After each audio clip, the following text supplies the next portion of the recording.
Hello everyone, welcome back to Arpita Sharma classes. This is the Hindu newspaper analysis for 6th of August 2022.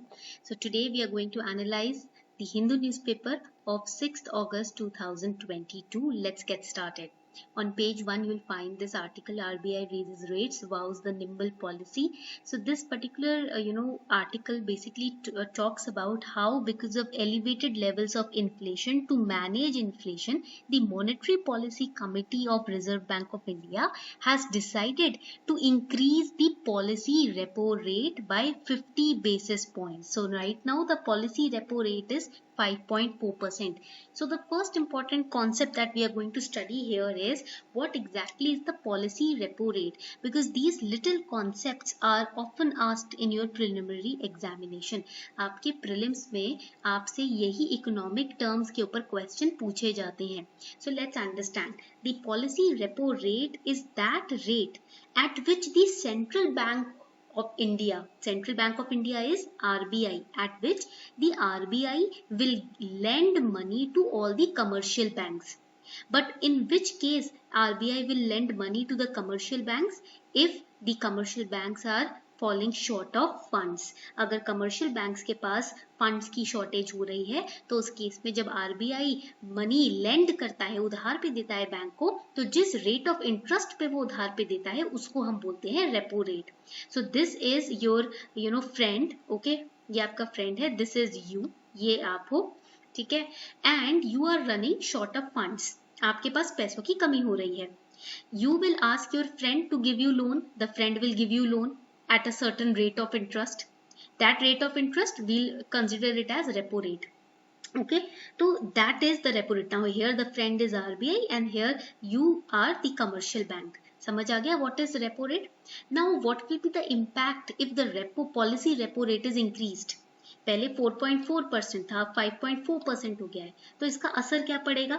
See, if RBI has given loan to the commercial banks because they are running short of funds, in that case the commercial banks will have to pay interest on that loan to RBI. Commercial banks को interest pay करना पड़ेगा ना loan पे, जो loan लिया है RBI से.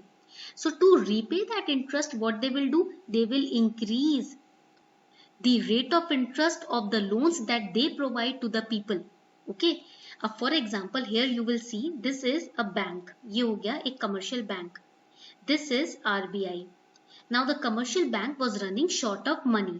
So commercial bank को RBI ने loan दे दिया. RBI gave loan to commercial bank on policy repo rate. Now the bank has to repay the loan with the interest. How will it pay the interest? By charging more interest on the loans that it will provide to its customers. Customers car loan लेंगे, house loan लेंगे, business loan लेंगे, तो उस पे interest बढ़ा देगा commercial bank. तभी तो वो पैसे यहाँ से निकाल कर RBI का लोन चुका पाएगा. So it will basically the EMIs or the interest on which you take loan from the bank, that would increase if basically RBI increases the repo rate. अगर RBI repo rate बढ़ा देता है तो इससे क्या होगा कि आप जो EMI वगैरह पे चीजें लेते हो तो वो EMI की जो किश्त है वो भी उसकी interest rate भी बढ़ जाएगा.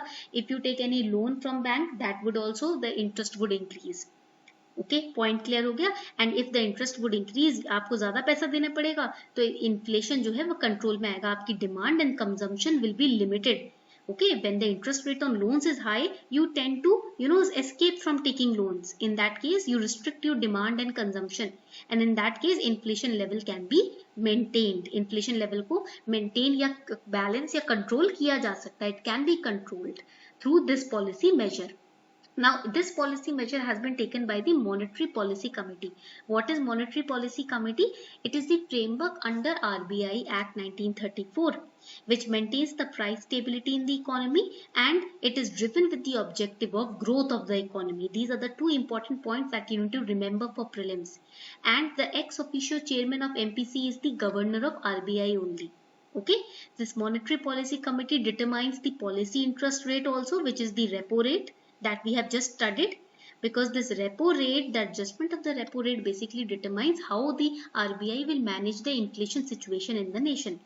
Now they can ask you in prelims what will be the impact of increase in the repo rate. I told you interest rates in banking system would increase. The interest rate at which you pay EMIs or take loans, that would also increase. Now let us understand some prelims related facts. First, we'll understand the term called net interest margin. What is net interest margin? These are preliminary facts that you must remember. Net interest margin means it is the basic difference between the interest income which is earned by the banks.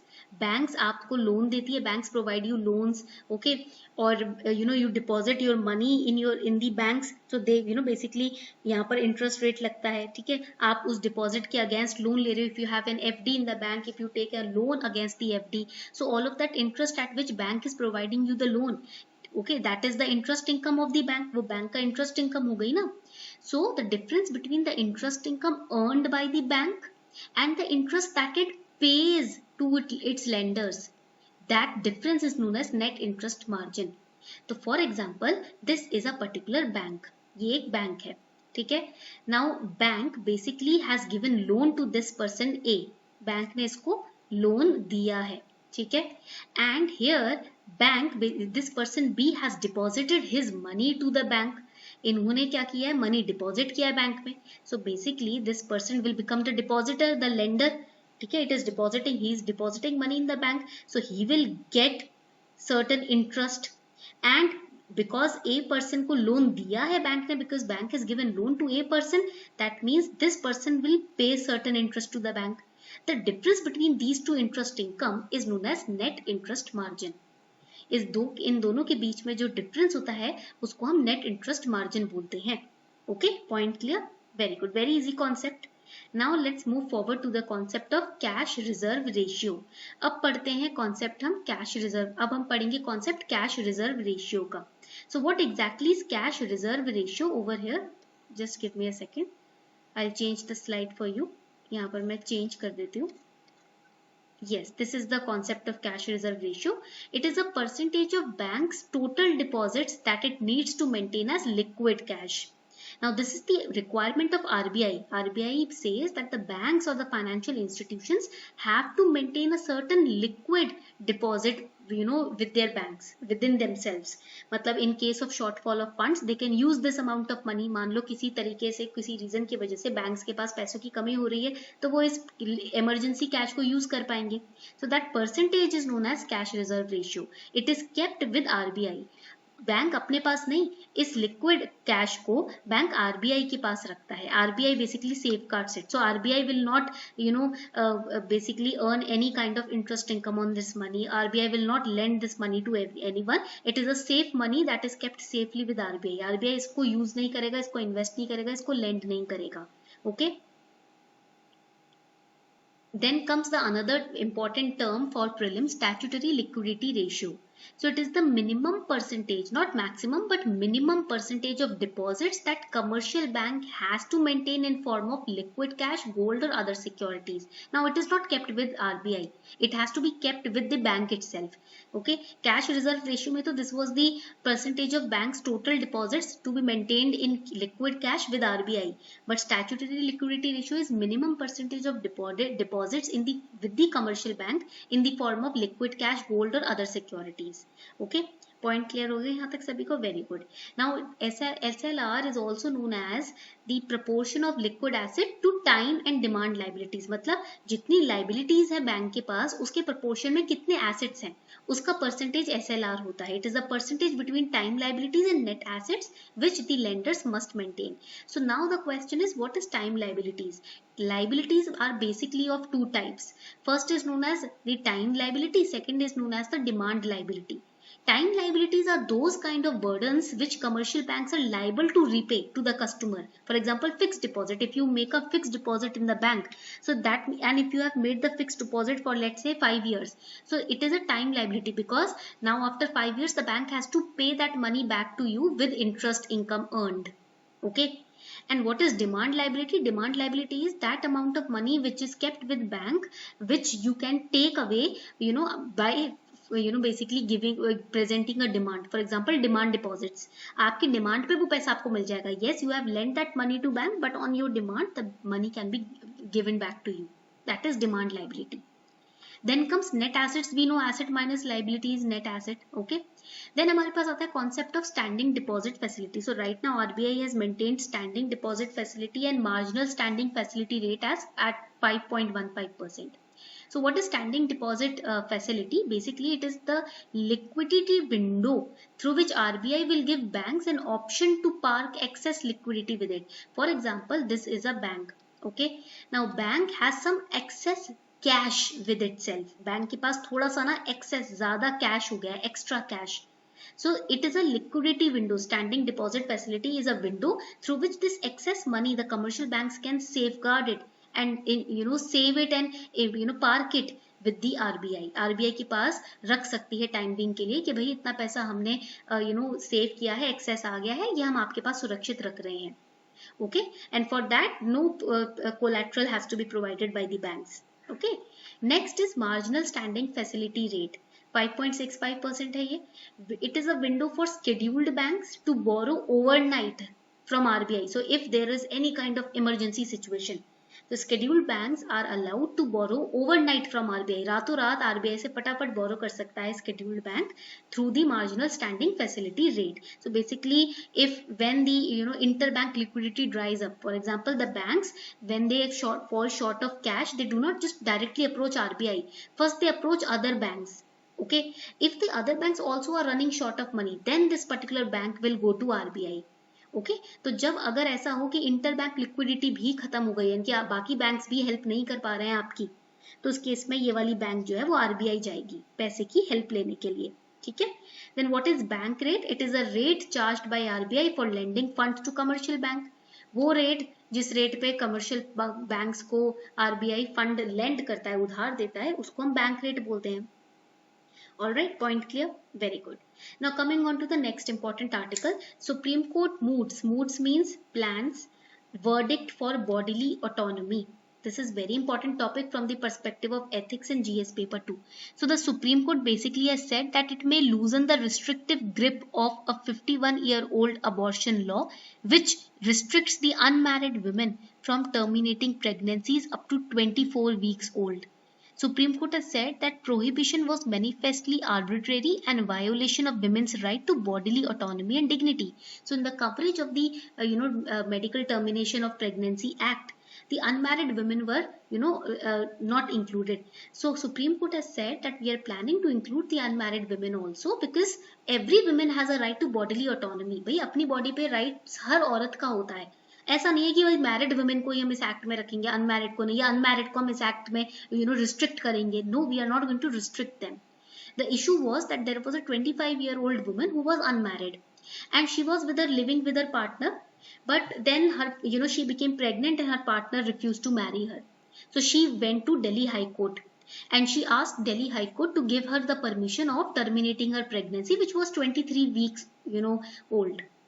Now on the context that her partner is not agreeing to marry her and she cannot take care of the child on her own, so basically she said that I want to terminate this pregnancy, but the Delhi High Court refused to grant the permission. So she now went to the Supreme Court. Now Supreme Court basically passed many provisions. We are going to study it as well. Let's first understand some preliminary facts for this particular article. Section 312 under the Indian Penal Code of 1860, it criminalizes voluntarily causing miscarriage. अगर आप जानबूझकर miscarriage cause कर रहे हो किसी की help से या खुद, ठीक है, जबरदस्ती जानबूझकर अपने खुद विल से, तो उस केस में you will be criminalized under section 312. Then the MTP Act in 2021 was amended. Now here in the amendment it was said that if you want to terminate your pregnancy, if it is 20 weeks old, you want to terminate it, 20 weeks or less than 20 weeks, you want to terminate your pregnancy, then opinion of one doctor will be enough. But if a woman is wanting to terminate her pregnancy which is between 20 to 24 weeks, then she would require the opinion of 2 doctors, and also only 7 categories of women can do so. Rape survivors, minors, if a woman was married but now she is divorced, etc. These are the 7 categories. Or there are any kind of fetal abnormalities. In that case, the women can get their pregnancy terminated on the opinion of 2 doctors. All right, section 3B was added. Now let us understand what Supreme Court has said. Supreme Court, basically the order of Supreme Court said that now this law covers unmarried women also, because an amendment was made in 2021 which substituted husband with a partner. The word husband was replaced with the word partner. So that means basically Supreme Court is giving a very subtle hint that the law covers unmarried women also. अगर आप live in relationship में रह रहे हो तो supreme court ने उसको भी इस लॉ में एक्सेप्ट किया है, इंक्लूड किया है. It's a signal that now unmarried women are also covered under the coverage of this particular law. Alright, and Supreme Court also allowed women to have an abortion. A Supreme Court ordered medical board to be formed by AIMS to check whether it was safe to conduct an abortion, whether the women will not be impacted negatively or the child will not be impacted negatively in that case. Denying an unmarried woman the right to safe abortion violates her personal autonomy and freedom. This was said by Supreme Court. Supreme Court ने कहा कि अगर आप एक unmarried woman को safe abortion का हक उससे छीन रहे हो, तो इस केस में आप उसकी bodily autonomy उससे छीन रहे हो, freedom उससे छीन रहे हो, and that is wrong. A woman's right to reproductive choice is an inseparable part of her personal liberty which is guaranteed under Article 21.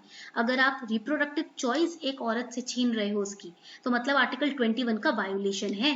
Women has a sacrosanct right to bodily integrity. Okay. Coming on to the next important article, a fresh opportunity. Bill's withdrawal is a chance to check lacunae, but a data protection law brooks no delay. So basically yesterday we studied that the government is withdrawing the personal data protection bill. Now why it is doing so?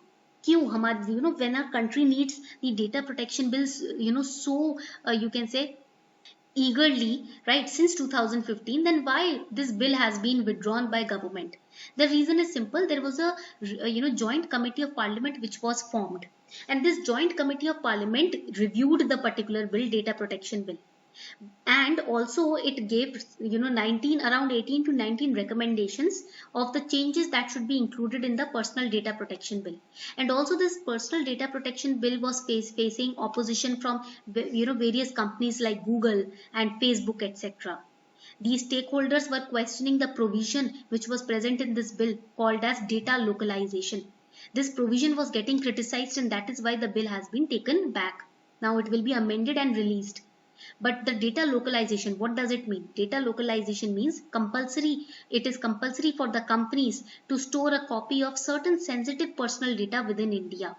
So that is why Google and Facebook were criticizing this issue. ठीक है, Google और Facebook इस point को, इस provision को criticize कर रहे थे, because they were saying कि भाई क्यों हम इंडिया में अपनी sensitive personal information का data store करके रखें. And also another important provision was the export of undefined critical personal data from country would be prohibited. So this was also criticized. Then there was another provision that was criticized. In this bill, the full power was given to central government from getting exempt from all the provisions of the bill. So the people were saying, why central government is getting exempt from the coverage of this bill? They should also be covered in the bill. So that was the point of criticism and why this particular bill was taken back. So Personal Data Protection Bill 2021 was deliberated by GCP, Joint Committee of Parliament, which gave 12 recommendations. And these were, recommendations were, first was non-personal data, any form of data which does not contain personally identifiable information. That would not be included. Then social media will act as content publishers, because social media companies currently, and even the social media platform was becoming increasingly negative. Right, and that is why the committee said that social media should play a role of content publisher. They publish the content. They cannot interfere in the privacy of the individual. Then there should be a trusted hardware. When it comes to installing any application software on your mobile phones. Social media should be regulated, and data protection's horizon has to be broadened up. Okay, and this particular provision that central government is exempt from the provisions of this bill, this has to be removed. This is not correct. This is a democracy, right? Central government बच नहीं सकती है इस bill के provision से. तो ये सारे recommendations हैं जो इस joint committee ने दिए थे. ठीक है. Next important article, mandatory voting is not practical, says Centre. So the government has said that, see, there was a private members bill which was passed which was presented in the parliament in 2019, which said that voting, if a person is not voting, that person should be penalized with rupees 500. that means voting should be made mandatory.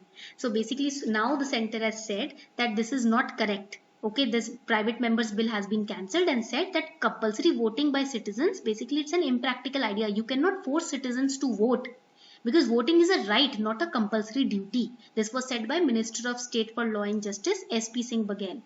Okay, so what exactly is the compulsory voting? What is the meaning of compulsory voting?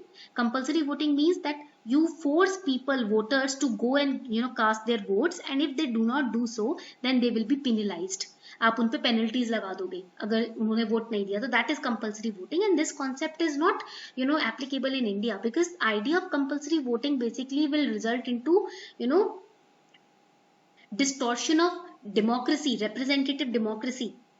Voting is equal to civic right rather than a civic duty. It's a civic right. We need to understand that. Another important point is that what will happen if you are going to force people to compulsorily go and vote? It would result in faulty voting, immoral voting. How? Because then the people will go and they will just press the button because they have to vote. Even if they are not willing to vote, they have to vote because they are forced. Voting has been made compulsory. They will go and vote anybody.